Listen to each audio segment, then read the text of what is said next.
Hi and welcome to this week's Wu Wei Wisdom Life Lessons teaching. It's great to be back with you all.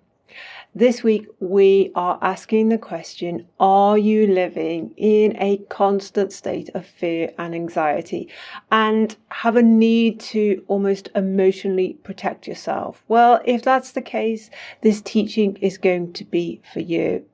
We're going to teach you how to diffuse your fears and eliminate your emotional triggers.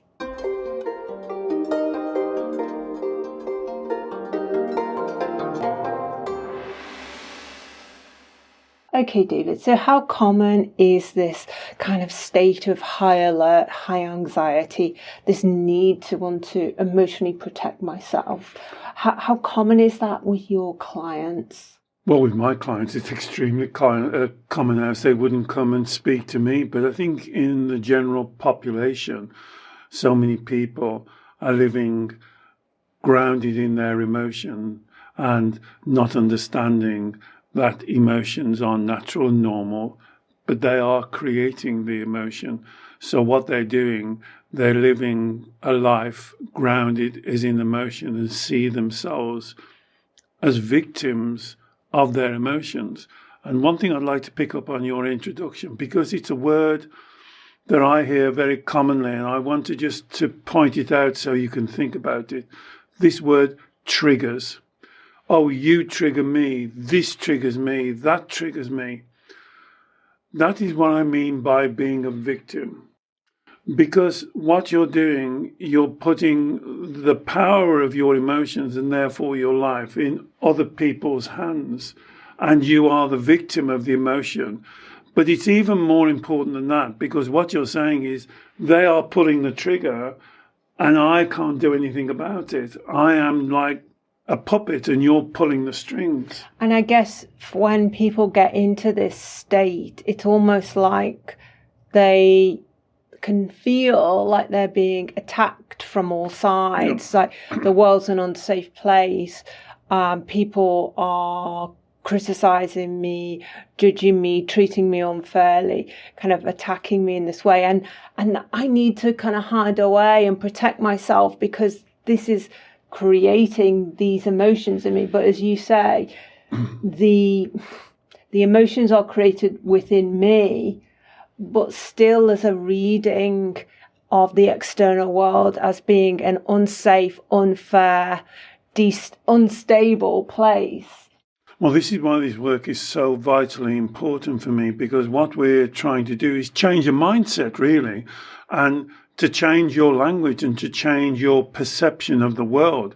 Because if you are living like Alex has just described, living behind a wall of protection and believing, for instance, that you can be emotionally protected, for me, just that statement is so confusing and something that leads you deeper and deeper into confusion, because how can you be protected from an emotion that only you are creating? If you think about that sentence, oh, I want to be emotionally protected, but if you agree that you're creating the emotion, how can you protect yourself from an emotion that you create? Why do you create the emotion? And that really is the life-changing question. Why are you creating the emotion? And I think about it almost like as A, B, C, or 1, 2, 3. 1 is the belief, the thought. 2, or B, is the emotion. C is the response. And many of my clients disregard A or number 1, and they just concentrate on B. I feel, they make me feel I'm triggered, per me, the world's against me. And so what they do, they arrange their beliefs to correspond with the emotion instead of the other way around. Mm-hmm. So what you're saying is when we are interacting with the external world, situations, other people, the kind of normal process is A, we process the data, what we're perceiving through our belief system, through our thoughts, which then creates B, the emotions, which then provokes, leads to a R response. That's right. And for people who are suffering from a high state of fear, anxiety, living in this kind of need to protect themselves, they miss out step A and go straight to B, and B is dictating all their thoughts and C, their actions. That's right, Alex. They kind of flip it round. As an old-fashioned saying, they put the cart in front of the horse. So what they do, instead of saying, what do I believe about this? What is this belief? And this creates an appropriate emotion. They experience the emotion without acknowledging or accepting the belief that creates the emotion. And then they change their beliefs to match the emotion. And then they're in what I call the carousel of despair. They're going round and round like quicksand being drawn down because they're totally confused. And then, I'm going to go back to your opening, they have to use words like I'm triggered, or they make me feel, or this is unfair, or they're against me. They have to use those I call victim language statements. And then all that does is keeps them locked up, which paradoxically increases the emotional feelings. And then it almost becomes, I'm sorry to talk so much, but this is so important. It almost becomes an addiction. Yeah. They become addicted to their own feelings. Yeah, and I think, so David, what's happening here is that for these people who are struggling with this issue, the external world is happening. They do have beliefs and thoughts in place, but they focus on the B step, the emotions only. And then I think what you're saying is once they experience the emotions which are uncomfortable, painful, provide almost like a confirmation bias. Like, I start a new job. I'm not sure what's happening. I'm not sure whether I like my new work colleagues. I'm not sure whether I can handle the tasks. So that's the external situation. It triggers, I guess, possible core beliefs like I'm not good enough, I'm not going to be able to cope, I'm not worthy enough, I'm not valuable enough. But we don't register those. All we register is the step B, which is the fear response, the high anxiety, the high stress, the state of panic because of this external situation. But those overwhelming emotions at stage B then provide a kind of feedback loop to the core beliefs and the thoughts that are at step A, the confirmation bias. So if we've held beliefs that we're not good enough, that we're not able to cope, that we're not valuable enough right from childhood, then we enter a new situation, it's uncomfortable, it's unfamiliar. We experience strong red light emotions, which are kind of screaming at us. And then the emotions become the focus of our attention. We blame the external situation on the emotions, and we use the emotions as a confirmation bias for the core beliefs. That's right. You see how kind of challenging it is to describe that. And we do that in a blink of an eye. And one of the things that Alex missed out when she was trying to explain this process, we never go back and challenge the belief. When I do that, and that's what we call the golden thread process, which is so powerful and something you can do for yourself. And it's very simple. First, you have to start to understand 100% that you are the creator of your emotions. And again, I am not saying you shouldn't create emotions. I'm not saying emotions are wrong. I'm saying emotions are natural, beautiful, normal. Even the emotion of fear in the appropriate place is very useful. But you create the fear. Other people don't put that into your body. Once you accept that principle, now you can do the golden thread. Now you can say, why am I creating anxiety, fear, whatever it is, the emotion that you're creating, abandonment, rejection. Why am I creating that? And this nearly always goes, not every time, but such a high percentage, I would say in my experience, in the high 90s, goes right back to childhood experiences. Either something you learned directly from parents or something your child mind developed as a result of the dysfunctionality that you were experiencing. And normally that starts with what I call the vow, VOW. And the vow is there's something wrong with me, or there's something missing in me.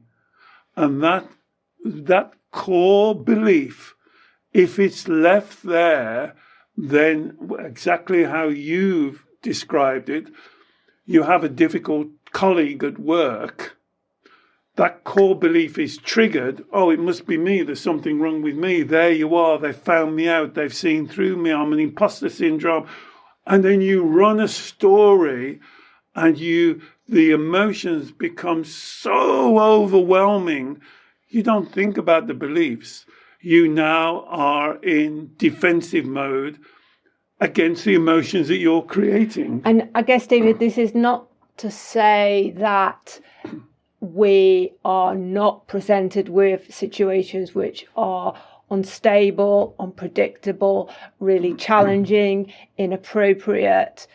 You know, that's kind of part of life. I think what we're discussing here is getting a better emotional handle on the situation by reflecting on how our core beliefs, often those that are formed in childhood, are destabilizing us, producing a fear and panic response in the face of this person or this situation, rather than allowing us to feel more grounded and stronger and able to navigate the challenge of the situation. So I'd go even one step further than you just said. We will embrace difficult, challenging people. We will have the ups and downs. We live in the unknown. We cannot change that. It doesn't matter what happens, your next door neighbor, your friend, your colleague, a family member, someone that you would love to be closer to, for whatever reason they're going through their journey, emits negative thoughts, actions, looks, words, and this will happen. You cannot avoid that. And this goes back to what we were saying earlier. You cannot protect yourself against these happening. What you have to do is to be better equipped to deal with it when it will happen, because I guarantee you it will happen. And I like the analogy of the sailor in that old-fashioned sailing ships. When they're crossing the Atlantic, they can't control bad weather, storms being becalmed. They have to become better sailors to deal with those instances. They hope it doesn't happen. They hope they don't get caught up in a tornado, but it could happen. Now they have to learn how to sail their ship through those periods on that journey, like we have to learn to sail our ship through periods of our lives. Some will be wonderful, enlightening, pleasurable, joyful. Some won't be.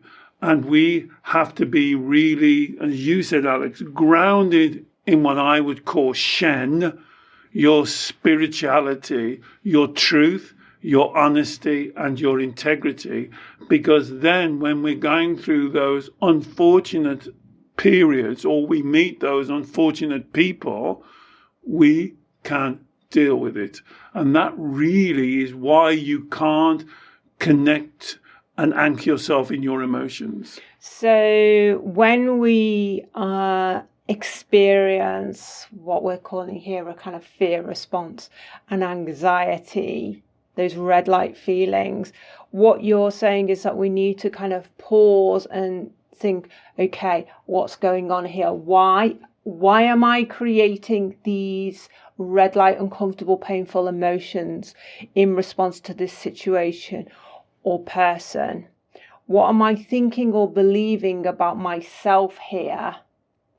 And all we're trying to do through that questioning process is to diffuse the emotions so that we can then address the unfamiliar, uncomfortable, inappropriate situation or person in an authentic, strong and grounded way. So we're not trying to convince ourselves that a bad situation is a good situation, or a bad person or a misbehaving person is okay. All we're trying to do is have a process where we're owning the emotions, the anxiety, the fear, so that we can diffuse them, so that we can then start to think more logically, rationally about what should our actions be, rather than having our actions and our responses being led by the emotional overwhelm. Yes, exactly, Alex. Well explained. And then the resistance I get is people will say, well, I'm too sensitive. Oh, it's ingrained. I can't change it. I'm stuck with it. It's part of who I am. This is one I hear quite regularly. It's my nature. All of those are the part of your mind that we call the inner child, really resisting any examination or change. And that's why that self-reflection of the golden thread process. Why do I believe that? Why? Where does that come from? So simple and so powerful. So when you're doing the golden thread, we often get letters, I would say daily, oh, I'm stuck on the golden thread, David. Why do I keep getting stuck? Here's the number one thing. When you're doing the golden thread, you cannot use a feeling word. You can't say, I'm scared, I'm frightened, I'm abandoned, I feel. You've got to say instead, you've got to replace I feel with I think, I know, I choose. And that will take you right to the core of the problem, which in my experience is normally in your childhood, around the ages of 6 years old and 9 years old, when you are going through an immensely difficult period, far above your age, far above your knowledge, your understanding.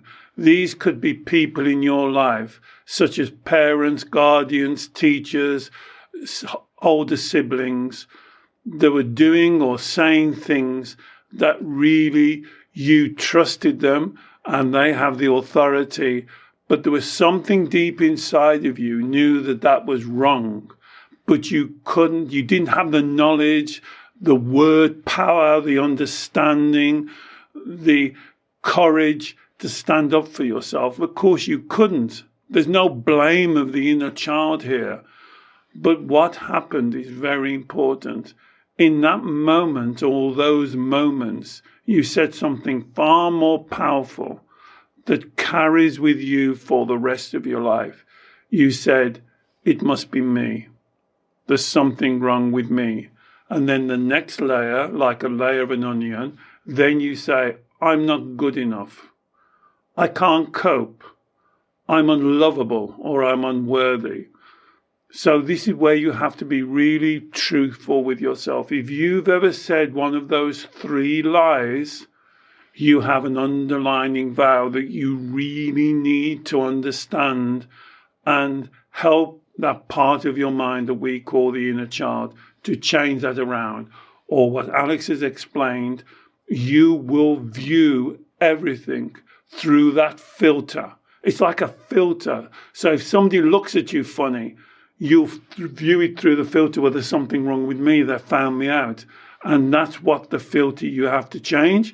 And then the emotions change. So does that filter also apply in situations where we believe we're emotionally unsafe, that things are going to turn out really badly, that I'm not going to cope? It's the same emotional filter that fundamentally there's something wrong with me. Yes, there's something wrong with me. There's something missing with me. I'm not capable. You see, the basic core is there's something wrong or something missing in me. Now, you may have said it in lots of different ways, but if you think about it, that's the core. Then you build the other layer. I'm not good enough. I can't cope, as you just said. Oh, I can't cope if something goes wrong. Oh, let me try and protect myself. So if something does go wrong, I'm prepared for it. Or I'm unlovable, or I'm unworthy. And those are the layers. And then, as you explained earlier, we then start to build a life through those beliefs. And then everything that happens comes through that filter. It's a little bit like if you were wearing glasses, if you needed glasses and you were wearing glasses and they had a yellow filter on it, you would see the world, but everything would have a yellow tinge. But if your glasses are clear, you still see the world, but now through a clear lens. And really, our work here, Alex, is to clear the lenses. So you are amazing. You have everything you need and will ever want. You have always coped. You are a coping machine. Look at your life. How could you look me in the eye and say I can't cope? What we're saying is let's cope more authentically, as Alex says, more naturally, more easily, with a grace, with a flow. That's what Wu Wei means, being in your flow, reaching your potential. But you can't do that when your glasses are tinted yellow or blue. You're just seeing the world wrong. I just want to add another layer of nuance to this view, this tinted view, inner child view that we've talked about, that if we fundamentally believe there's something wrong with us, that we're not good enough, that we can't cope, that we're not valuable enough, we create this manipulation that in order to not be found out, in order to not be exposed, we believe we have to try and control everything. We have to control external world, external situations, other people, so that those sore points within us aren't rubbed upon, aren't exposed. But the problem comes, as we said earlier, we cannot control other people's behaviour or how they treat us or how they act. We cannot control external circumstances 99% of the time. So that lack of control really rubs against those beliefs that the inner child has, that everything must be controlled. And that too is then what creates the fear response, the anxiety, the red light feelings within us. Yes, because that's what I describe as the carousel of despair, Alex. Because what that does, you use the word confirmation bias, it confirms that we can't do what we want to do, but no one can do it. But we don't see through that lens. We see through the lens of we should be in control. We are fragile or delicate or oversensitive, and people should act in a certain way. The problem comes is they don't. And so therefore we relate to the emotions and we use the emotions. But the only problem with using emotions as a manipulation or a controlling, no one else feels your emotions. You are the only one that ever feels the intensity of your emotions. And never think we're underestimating how strong and intense your emotions are. But nobody else feels them.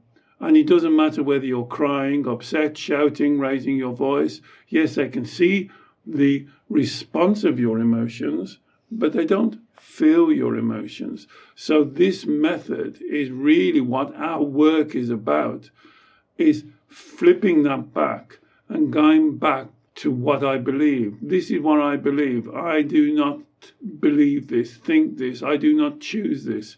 And being clear on your wording and being clear on your language so that you're grounded in your spirituality, your Shen, your truth, your honesty and your integrity.